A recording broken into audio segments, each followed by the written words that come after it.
Lemonada. I'm Gretchen Rubin, and this is A Little Happier. One of the lessons I've learned the hard way, with time and experience, is that a little humor can often go very far when we're trying to navigate a moment of awkwardness or even a truly painful situation. With warm humor, we convey lightheartedness and openness, and we make it easier for people to hear something difficult and to respond without anger, defensiveness, or even distress. So by striving for a bit of levity, we can enhance connection, diffuse tension, and ultimately foster more harmonious and receptive environments. When I think of the secret of adulthood, I often think of an episode of one of the most popular TV shows of all time, NBC's blockbuster sitcom, Friends. In season 3, episode 13, called The One Where Monica and Richard Are Friends, one of the plot lines is that Phoebe's new boyfriend, Robert, is always wearing gym shorts that are quite revealing. Because of the way he sits in these shorts, he keeps accidentally and unknowingly flashing the group of friends, and they can't figure out how to let him know. They strategize amongst themselves about bringing up the subject. They repeatedly try and fail to tell him. What do we do? What do we do? They ask each other. Phoebe even gives him a pair of stretchy workout pants, which Robert refuses to wear. Then Gunther, the familiar character who works at the Central Perk coffee shop where the friends hang out, finds the solution in a moment.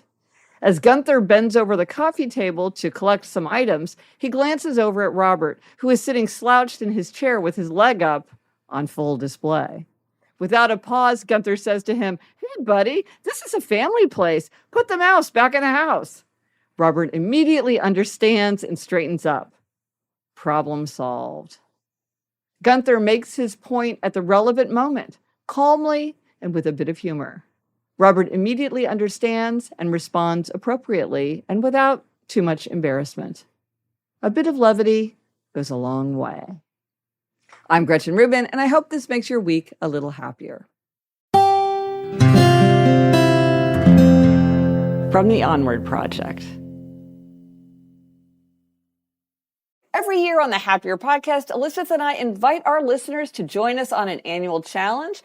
This year, we brought back the listener favorite, and it is Read 25 and 25 to read 25 minutes every day in 2025. To take our reading challenge to the next level, Elizabeth and I went on our first ever Sisters Reading Retreat with no distraction, just stacks of books.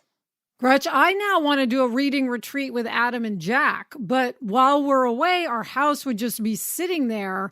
What would be an even better move? Hosting our space on Airbnb. Our house could be bringing in extra income I could put toward our next vacation or more books.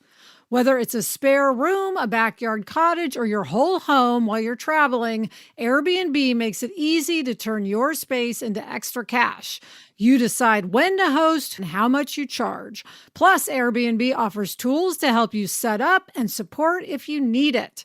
Your home might be worth more than you think. Find out how much at airbnb.com/host.